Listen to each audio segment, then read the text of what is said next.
मित्रहो, मागच्या काही काळापासून कुठल्याही निवडणुकीचा निकाल लागला की भारतीय जनता पक्षाचे उमेदवार मोठ्या संख्येने, विक्रमी संख्येने निवडून आलेले दिसतात.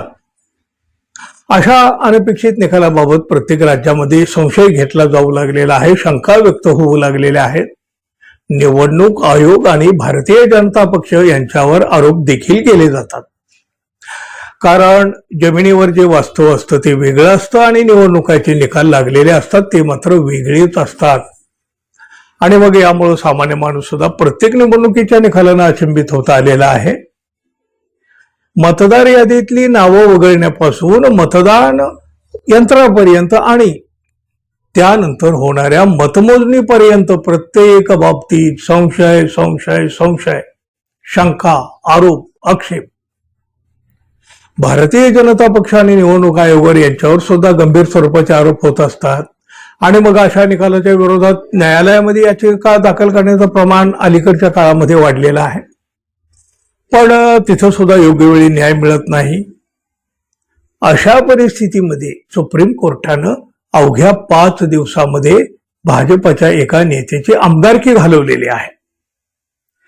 कर्नाटकच्या शृंगेरी विधानसभा मतदारसंघातील निवडणूक निकाल सुप्रीम कोर्टानं पूर्णपणे बदलून टाकलेला आहे. लोकशाहीचं अपहरण होऊ देणार नाही असं सांगत सुप्रीम कोर्टानं भारतीय जनता पक्षाचे आमदार D.N. जीवराज यांना घरी बसवलं. निवडणूक आयोगाच्या अधिकाऱ्यांनी भाजपाच्या उमेदवाराचा विजय घोषित केलेला होता, पण सुप्रीम कोर्टानं विजयी घोषित केलेल्या उमेदवाराला पराभूत ठरवलं. निवडणूक अधिकाऱ्यांनी पराभूत घोषित केलेल्या काँग्रेसच्या T.D. राजेगौडा यांच्या गळ्यात सुप्रीम कोर्टानं आमदारकीची माळ घातली.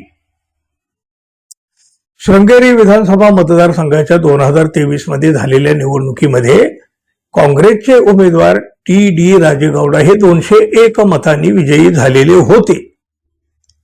त्या विरोधामध्ये भारतीय जनता पक्षाचे उमेदवार D.N. जीवराज यांनी हायकोर्टामध्ये एक निवडणूक याचिका दाखल केली. हायकोर्टानं टपाली मतांची पुन्हा मोजणी करण्याचे आदेश दिले होते आणि त्यानुसार मागच्या आठवड्यामध्ये मतमोजणी झाली आणि काय घडलं बघा, राजेगौडांचीच मतं कमी झाली. जीवराज यांना 692 आणि राजेगौडा यांना 569 टपाली मतं मिळाली.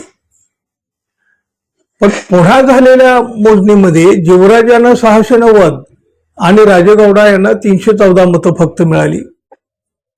त्यानुसार भाजपच्या जीवराज यांना विजयी घोषित केलं आणि मग त्यांनी 5 दिवसापूर्वीच आमदारकीची शपथ सुद्धा घेतली. दरम्यानच्या काळामध्ये काँग्रेसचे पराभूत उमेदवार राजेगौडा यांनी हायकोर्टाच्या निकालाला सुप्रीम कोर्टामध्ये आव्हान दिलं. हायकोर्टानं केवळ 279 अवैध टपाली मताची मोजणी करण्याचे आदेश दिले होते बघा, पण निवडणूक अधिकाऱ्यांनी राजेगौडा यांना मिळालेल्या 562 वैध मतांची ही मोजणी केली. राजेगौडा यांचं म्हणणं ऐकून घेतल्यावर कोर्टानं त्यांना पुन्हा आमदारकी बहाल केली. वैध ठरलेल्या मतांची पुन्हा मोजणी करण्याचा प्रश्नच उद्भवत नाही. त्याचबरोबर वैध मताबाबत कसला वाद सुद्धा नव्हता असं निरीक्षण कोर्टानं नोंदवलं. शिवाय आम्ही लोकशाही हायजॅक करू देणार नाही असं सुद्धा कोर्टानं सुनावलं. सुप्रीम कोर्टाच्या या निकालामध्ये काँग्रेसचे नेते राजेगौडा यांना दिलासा मिळाला. निवडणूक आयोगानं भाजपच्या बाजूने दिलेला निकाल चुकीचा होता हे न्यायालयात सुद्धा समोर आलं. मग आता निवडणूक आयोगावर जे आक्षेप घेतले जातात ते चुकीचे आहेत की बरोबर आहेत आता हे तुम्हीच सांगा. आणि हो, आपण अजून आपल्या चॅनलला सबस्क्राईब केलं नसेल तर कृपया जाता जाता सबस्क्राईब करावं, एवढी एक अपेक्षा. धन्यवाद. पुन्हा भेटू. नमस्कार.